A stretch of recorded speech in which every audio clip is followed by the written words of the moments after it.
Assalamualaikum warahmatullahi wabarakatuh. Salam sejahtera bagi kita semua.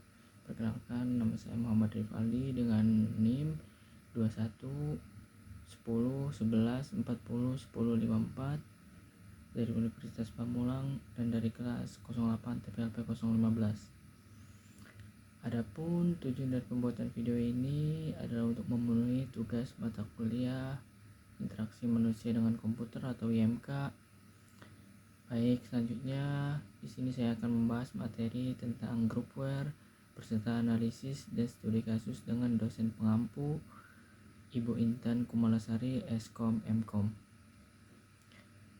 Baik, selanjutnya di sini saya akan menyampaikan materi dari groupware. Yang pertama, apa itu groupware? Groupware adalah perangkat lunak atau aplikasi yang dirancang untuk mendukung kerja kelompok atau tim secara bersama-sama, meskipun berada di lokasi yang berbeda. Jadi tujuan utamanya adalah untuk membantu komunikasi, kolaborasi, dan koordinasi antar tim dalam menyelesaikan suatu tugas atau proyek yang sedang dijalankan. Adapun topik-topik pembahasan utama dari groupware, di sini saya akan membahas yang pertama itu ada fungsi dari groupware. Fungsi dari groupware itu sendiri adalah untuk mempermudah komunikasi, membantu anggota tim yang saling berkomunikasi dengan tim dengan anggotanya yang lain secara cepat.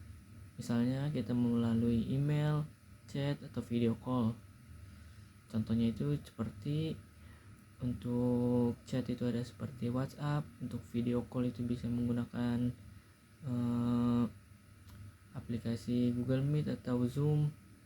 Selanjutnya saya akan membahas selanjutnya ada kolaborasi.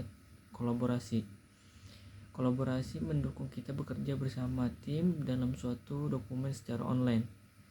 Contohnya di sini ada untuk bekerja sama tim secara online itu untuk kolaborasi ada Google Docs, untuk pembuatan makalah seperti makalah atau yang lain-lain, dan untuk perhitungan itu biasanya kita menggunakan Google Spreadsheet.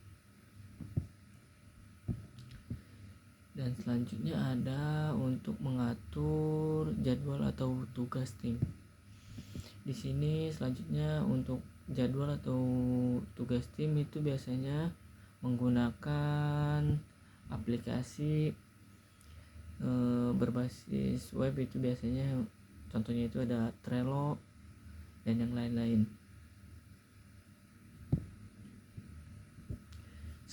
Selanjutnya ada untuk informasi secara lebih efisien. Jadi groupware menyediakan tempat penyimpanan data semua anggota tim sehingga informasi tidak saling itu tidak saling tumpang tindih atau bisa dibuka secara kapan saja. Contohnya itu seperti di Google Drive ya. Untuk kerja kelompok itu biasanya di Google Drive. Dan selanjutnya saya akan membahas jenis-jenis groupware. Jenis-jenis groupware itu dibagi berdasarkan dua. Yang pertama itu ada berdasarkan waktu dan yang kedua itu ada berdasarkan tempat. Untuk contohnya berdasarkan waktu itu misalnya Google Docs dan email. Untuk contoh waktunya itu dia bisa lebih fleksibel.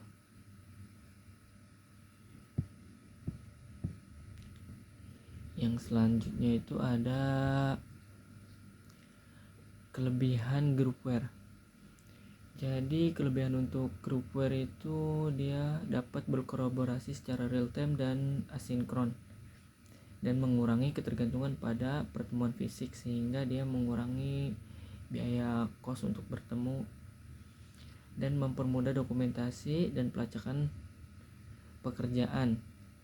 Sedangkan untuk tantangan atau kekurangannya itu biasanya terjadi pada jaringan atau koneksi internet. Misalkan saya bekerja di suatu tempat daerah yang lumayan terpencil, itu biasanya terganggu oleh jaringan koneksi atau internet. Yang selanjutnya itu ada studi kasus. Untuk studi kasusnya di sini ada PT Digital PT Sinergi Digital adalah sebuah perusahaan konsultan IT yang sedang berkembang pesat dengan 150 orang karyawan yang tersebar di 3 lokasi. Ada di Jakarta, Bandung, dan Surabaya. Tim proyek seringkali melibatkan anggota dari lokasi yang berbeda dan berinteraksi dengan klien dari berbagai latar belakang, sehingga kolaborasi yang efektif menjadi kunci keberhasilan untuk proyek-proyek yang mereka jalankan. Saat ini, PT Sinergi Digital menghadapi beberapa tantangan dalam kolaborasi. Seperti di sini ada 4 tantangan. Yang pertama itu ada komunikasi yang tidak efisien. Selanjutnya ada manajemen dokumen yang kacau, dan yang ketiga ada koordinasi rapat yang rumit. Yang keempat atau yang terakhir, kurangnya transparansi progres proyek. Jadi berdasarkan analisis saya, permasalahannya di sini yang pertama itu ada di tantangan kolaborasi. Jadi untuk PT Sinergi Digital mengalami hambatan dalam aspek utama. Yang pertama itu ada komunikasi tidak efisien. Dia biasanya melalui email. Kalau email itu sering overload atau miskom, bisa saja salah alamat email atau terkirim ke orang lain. Dan yang kedua itu ada manajemen dokumen yang tidak terpusat.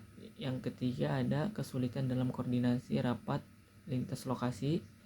Yang tadi itu seperti di luar daerah yang sinyalnya terpencil, jadi membutuhkan koneksi.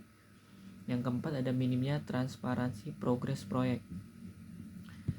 Dan selanjutnya di sini saya sudah menganalisa beberapa fitur atau sistem yang harus diterapkan di PT Sinergi Digital. Yang pertama itu ada fitur komunikasi terpadu.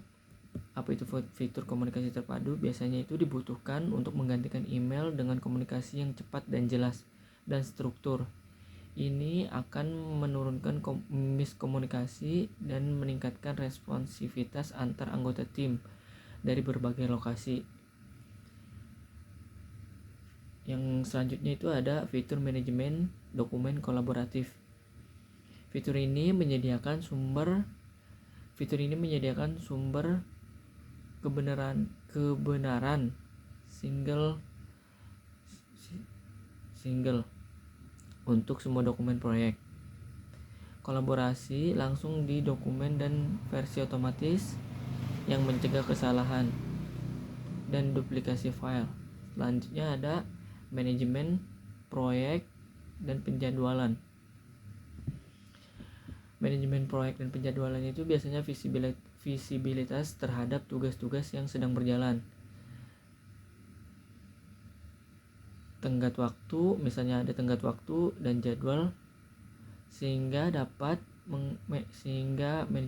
manajer proyek dan anggota tim bisa mengatur pekerjaan secara efisien tanpa kebingungan. Yang ketiga itu ada evaluasi aplikasi pendukung.